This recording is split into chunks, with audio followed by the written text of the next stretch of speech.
welcome to another episode of Out the Saddle. It's been quite a long time since I did a video, but this time it's going to be on commuting. It's going to be on commuting into central London, specifically the City of London. The reason I thought I'd do this video is that a lot of times when I'm speaking with people, they say, "Oh yeah, so you're into cycling stuff? Oh, that's great." I was thinking about cycling, but not sure about it. Seems a bit dangerous. And basically, I just wanted to just make a video just to outline what it kind of looks like from a point of view perspective, a first-person perspective, and to point stuff out to hopefully get people out on the roads and empower people and get them more confident. So this is me on the Genesis Quad Affair bike, which I'm looking to do some touring on, some bicycle touring, specifically in New Zealand next year, which I'm really excited about. So anyway, first hazard up ahead, car just decides to randomly pull out. Got the hazards on. I do feel like in London, people do drive kind of crazily sometimes, so just always give people that extra margin of safety to account for any stupidity. Always remember that people do stupid stuff when on the roads. So here we are. So lots of cars waiting in traffic, stuck in traffic. But I'm just filtering through on the left-hand side there. As you can see, plenty of space to get through.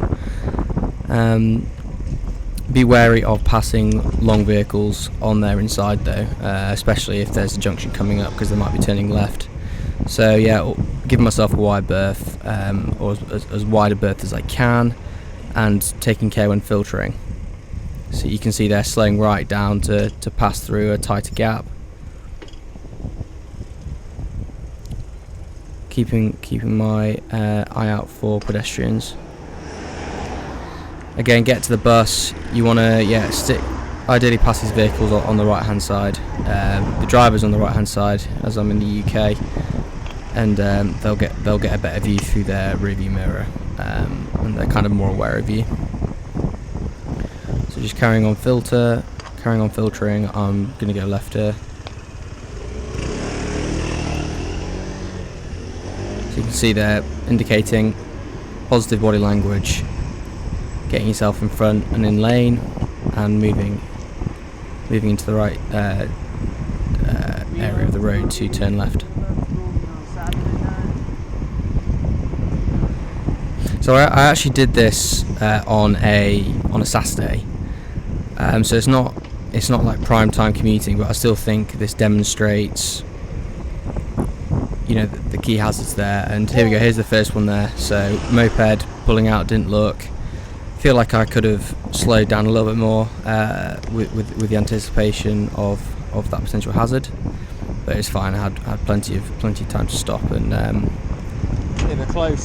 got some good disc brakes. Moped driver.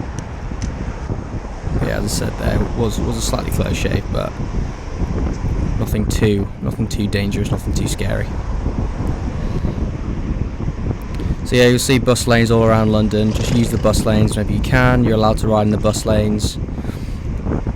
And whenever you're passing cyclists, so you see me here passing cyclists, always pass on the right hand side of cyclists, as you would in a car. You wouldn't undertake. Back in the bus lane. But again, giving a wide berth whenever passing vehicles. The classic case of having to do that is when you're passing parked cars, because there's a chance that they could open a door or something like that, so just always assume the worst. This bit's okay, cruising down the bus lane, no cars in the bus lane obviously, and just approaching this junction now to another red light.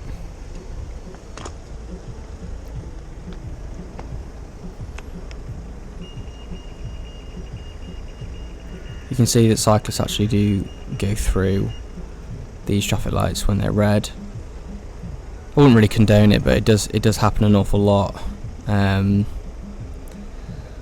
Feel like people do need to comply with with the highway code, even when they're on a bike, because it maintains respect between the different sort of people on the roads. Obviously, cars need to stop. Bikes should stop too.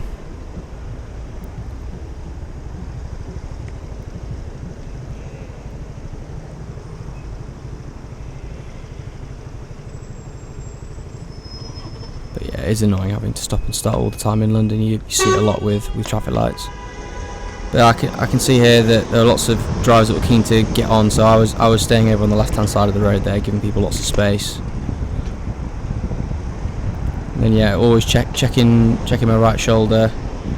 Taxi's just passing there, so yeah, it's clear now. So gonna just get into the middle of the road, kind of follow this taxi, overtake some slower cyclists. Simple done, simple as.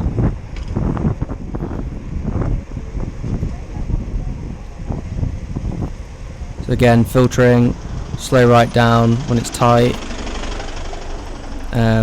I think filtering looks kind of scary, but at the end of the day, like, if you're fairly confident that the cars are going to remain stationary, they're not going to suddenly change lane or anything like that when they're stationary. So it's fine to pass through, but again, just take your time and never be afraid to hold back. If you're not sure if you can get through a spot, don't go through.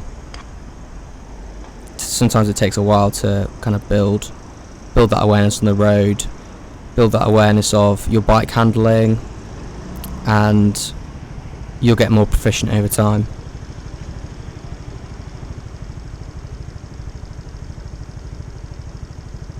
Yeah, just another example of cyclists going through a red light. Wouldn't condone it.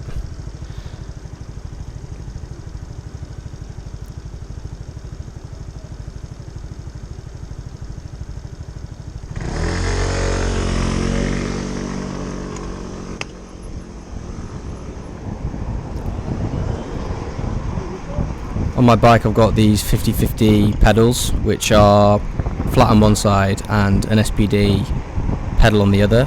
So it means that when I have my mountain bike shoes on, I can actually clip in, which is really good. But if I'm cycling around without proper shoes on, I can just ride flats, which I recommend. And I think for commuting, if you do want to ride with clipless pedals, I think SPDs are good, because you can clip on both sides of the pedal, which is a bit easier than conventional road cleats, where you can only clip in on one side, which makes it a bit more challenging. So yeah, I'd recommend, if you are looking to get clipless pedals, just find a quiet road, and just get used to the feel of them, get used to clipping in and out. If anything, what you can actually do is just lean against a wall or something, and be stationary in your bike, and just clip in and out, and just really get used to the feel of what that's like. So I'm just passing through Walworth now. It's quite hectic on a Saturday, a lot more hectic than on a weekday, I'd say. So you put police and everything around. So again, filtering through, you see the red lights, so the cars aren't going to start. And now we're in a prime spot to listen to some bloke talk about Jesus, I guess. He's the smallest nation among all the other nations, them, right? And what about him? Thou art greatly despised. All the nations feels about him. Thou art greatly despised. He up here feel the same. I do like the ones on the weekend. You do get some interesting characters talking about whatever it is that they want. That is something I'd like about London. Like, people are free to be themselves, be who they want to be, and chat about what they want to chat about. So we're just carrying on through now. Traffic isn't that bad. I have a feeling that I actually passed Bradley Wiggins here. I'm actually not joking. I'll point him out. So here he's there. He's the lad on the left there. And I'm sure that was Wiggo. I thought about stopping and saying hello to him, but I kind of felt like I was going to miss him. So I just kind of I wanted to just carry on with the content, and I kind of felt a bit weird having to turn around and stuff. Anyway, let me know if you think that was Wiggo in the comments. Oh my god, I think I just I think it was Wiggo, as you can hear me That was definitely Brad. That was fangirling. Definitely Brad. Definitely What a legend. Brad. Yeah. I feel good about Brad, actually. He's I feel like he's becoming a lot more authentic. Hope's alright. Listened to a podcast which was at the Hernhill Velodrome, which was a place where he used to ride at a lot when he was younger, and he was being a lot more authentic about and sort of honest about his background and issues in his childhood with his mother and also his father and stepfather. He's been through an awful lot, but really good to see that he's telling it how it is, and people can relate to that and learn from him and feel comfort, I suppose. But yeah, good to see Brad.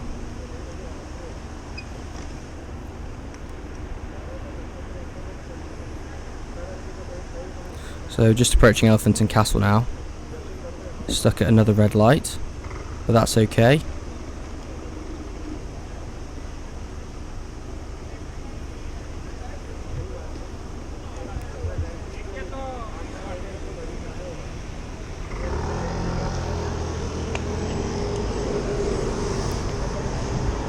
So again, when you're setting off from traffic lights, just make sure that you're on the left-hand side of the road, so that any impatient drivers can sort of get around you easily. Another thing as well, I think, with commuting and keeping safe is actually knowing where you're going. So before you actually do the cycle to work or wherever it is, have a good idea as to where you're going, where the key junctions are, because I think people can get themselves into issues where they're kind of cycling along and they're not really that sure of where they're going. They might be looking at their phone and they're not super present in terms of what's going on the road. Again, another example back there, that the lady sort of walked out and I had to slow down to get around her.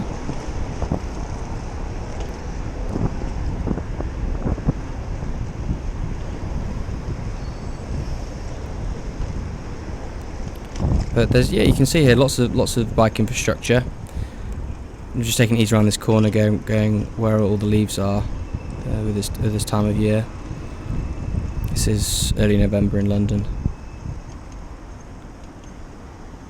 Yeah, use the bike lanes, use the bike friendly infrastructure. It's there for a reason. It keeps you safe.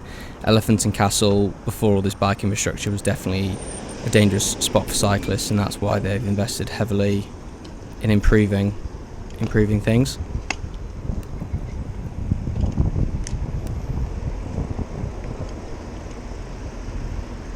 But there's been a lot of development in Elephant and Castle recently.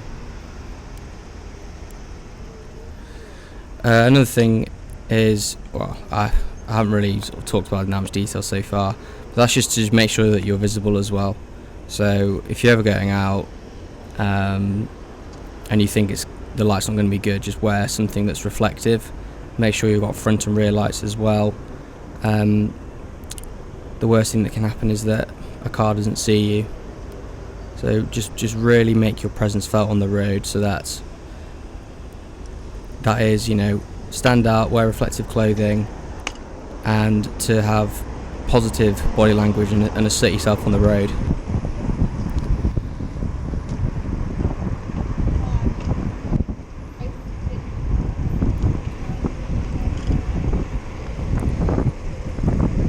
Another thing I'd say is that when you're cycling during the week, at rush hour, there's lots of people going in the same direction, so there'll be a lot more cyclists out on the road, and I do think you feel more safe in that environment. I think cars give you a lot more respect.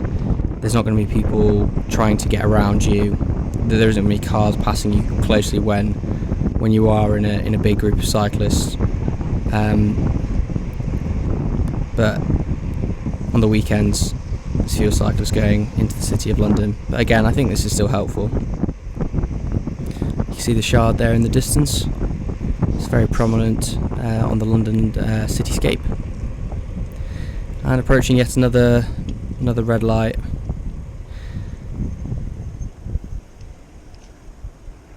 If you're ever cycling behind someone as well, try and get an idea as to how experienced they are.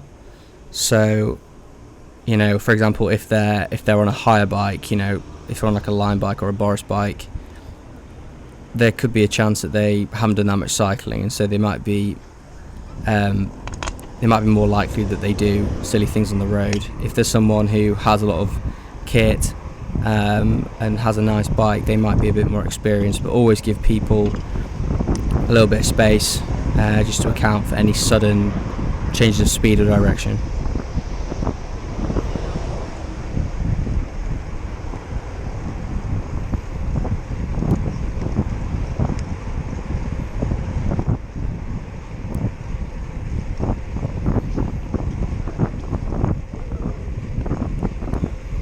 So I'm sat recording this under my dressing gown to try and make the audio good. I hope it turns out okay.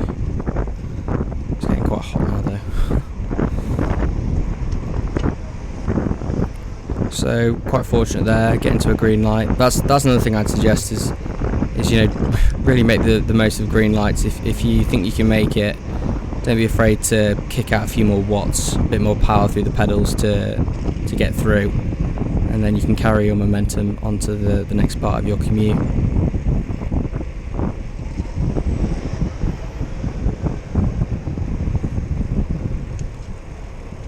So again, in the bike lane, approaching a bus, go around the right hand side, because it means you don't need to worry about bumping into pedestrians who are at the bus stop. And then also stay in those in the sort of bike designated lane at the next to traffic lights. Don't feel like you need to sit behind cars. Get yourself to the front of the traffic lights in the bike zone.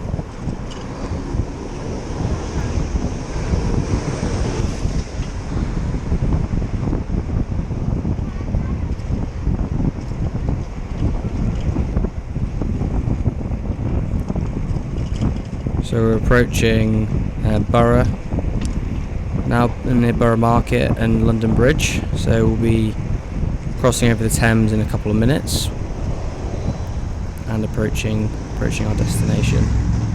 So again, stop in the bike zone and rest the weary legs. But commuting's so good in so many ways. It's gets you from A to B, bit of fitness, reduces the amount of money spent on public transport. It is just a win-win-win, I think. But just make sure you're okay, make sure you look after yourself on the roads.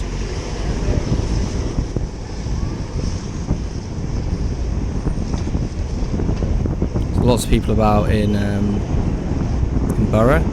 That's another thing as well, just kind of bear in mind the demographic of people that are around. So for example, if there's lots of tourists, you know, they might do something stupid, whereas if people are commuting on a weekday, they might be more predictable. But again, people can get themselves into a hurry and try and cross over the road, so just always be wary and don't crash into them if you can avoid it.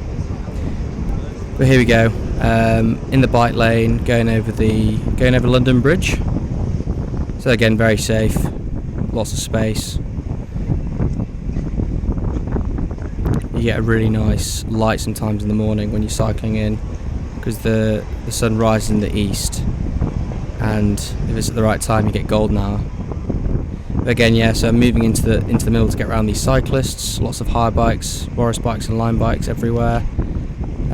Check your shoulders whenever you're moving lanes, to make sure that no one's coming up behind you at speed. Now just enjoying a little bit of a descent, if you can call it a descent, down into the city.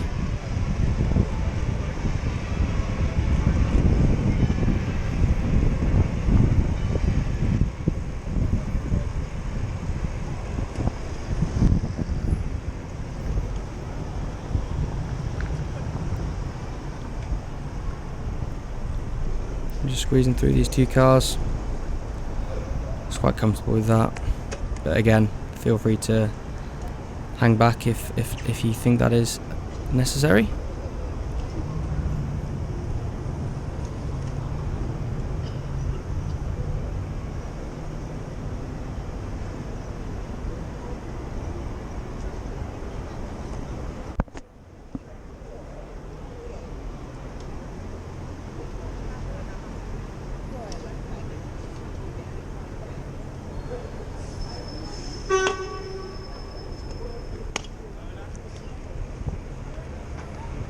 Hand signal if you want to change direction,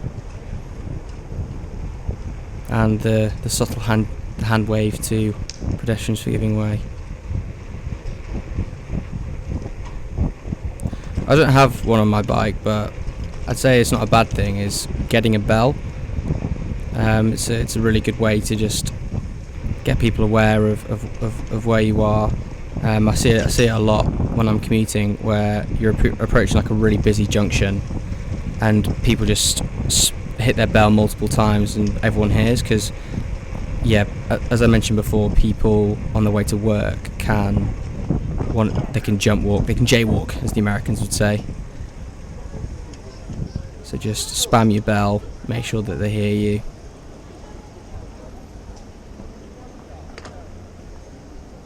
Bank of England on the right there.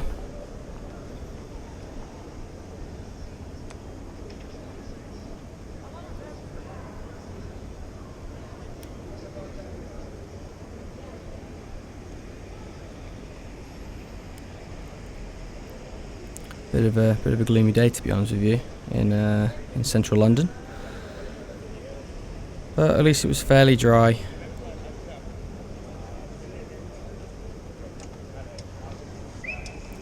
That's another tip as well, actually. If you're dealing in wet weather, give yourself even more margin of safety, because your stopping distances increase when it's wet, and there's also more likelihood for skidding. They've actually pedestrianised banks so much recently, and they've introduced this cycle lane which I'm going through. When I first started commuting 5 years ago here, this was just basically a road, like a really wide road, but now it's just completely different.